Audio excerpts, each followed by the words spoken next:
बिस्मिल्लाहिर्रहमानिर्रहीम। अस्सलाम वालेकुम। जैकब न्यूज़ सां मां आहियां आबिद अली मंगरियो। पेश आहिनि हिन वक़्त जूं हेडलाइंस।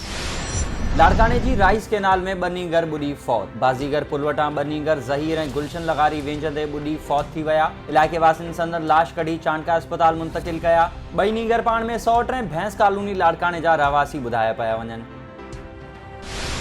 नवदेरो शुगर मिल वेझो तेज़ रफ़्तार कोच जे टक्कर में नीगर फौत। लाड़काने खां सखर वींदड़ तेज़ रफ़्तार कोच जे टक्कर जे नतीजे में साइकिल सवार गरीबाबाद पाड़े जो रवासी नीगर मोहम्मद अली पुट गुलाम शब्बीर चन्नो फौत थी वियो। कोच ड्राइवर ऐं क्लीनर कोच छॾे फरार थी विया। पुलिस पहुची कोच खे पंहिंजी तहवील में वठी छॾियो आहे। कनकोट वासी चाचो भाइटो शिकारपुर जे इलाइक़े गढ़ी तेगो मां अगवा।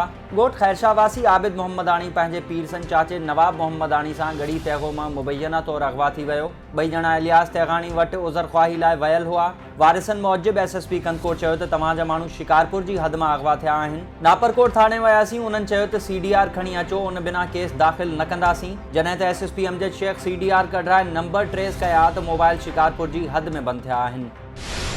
गेरेलो मां नौजवान छोकिरी मुबैना तौरु अगवा। गेरेलो थाणे जी हद परियल कलोड़ो मां छोकिरी सलमा जे मुबैना तौरु अगवा थियण बाबति संदसि पीउ अली ॾिनो मुग़ैरी ॿुधायो त 4 ॾींहं अॻु 3 हथियारबंद अछे रंग जी कार में सवार थी घर में दाख़िल थिया ऐं असांखे यरगमाल बणाए धीउ खे अगवा करे विया। अगवाकारनि में ॻोठ छुटल कलोड़ो वासी फराज़ कलोड़ो बि हो। धीउ जे अगवा जो केस दाख़िल करे खेसि बाज़ियाब करायो वञे। गेरेलो पुलिस मूजिब छोकिरी जे पीउ अहिड़ो इतला ॾिनो आहे। वधीक जांच करे रहिया आहियूं। नौशेरो फेरोज़ में सेहत खाते जे बरतरफ़ मुलाज़िमनि पारां बहाली लाइ एहतजाज।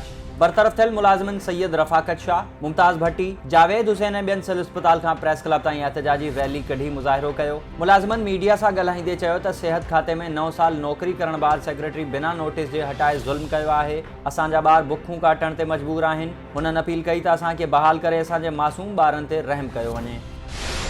खैरपुर में बेवा औरत जो धीउ ऐं ॾोहटनि समेत एहतजाज। ॻोठ इलाही बख़्श हुजण वासण बेवा औरत मुस्मात सुखण ज़ाल वाहिद बख़्श हुजण ऐं मुस्मात लैला हुजण मासूम ॿारनि समेत एहतजाज कंदे चयो त असां ग़रीब मिसकीन ऐं बेसहारा आहियूं। इलाइक़े जे बासरनि रांझन अली हुजण, निमाणो, एतबार अली, लौंग खान, अख्तियार, मुख्तियार हुजण ऐं ॿियनि ज़बरदस्ती असांजे घर ते कब्ज़ो करे छॾियो आहे। जन ख़िलाफ़ हद जे थाणे अब्दुर्रहमान उन्नड़ ते फरियाद खणी वियासीं, जितां बि दाद रसी न थी। आवाज़ उथारण तां क़त्ल करण जूं धमकियूं ॾिनियूं पयूं वञनि। कब्ज़ो ख़त्म कराए तहफ़ुज़ ॾिनो वञे।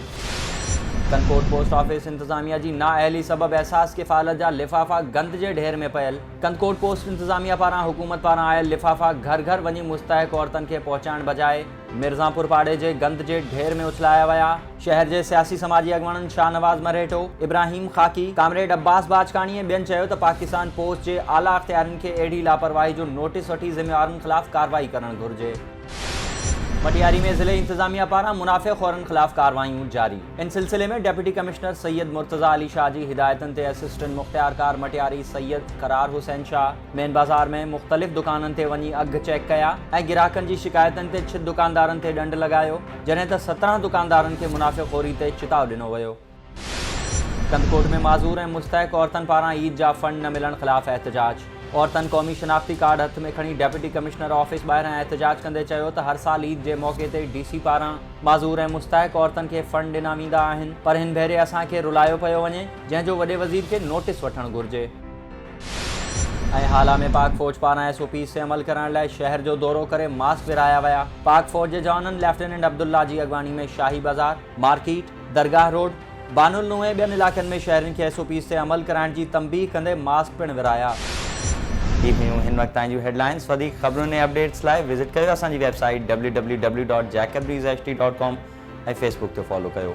ॾिसंदा रहो जैकब न्यूज़, ख़बर खां हक़ीक़त ताईं।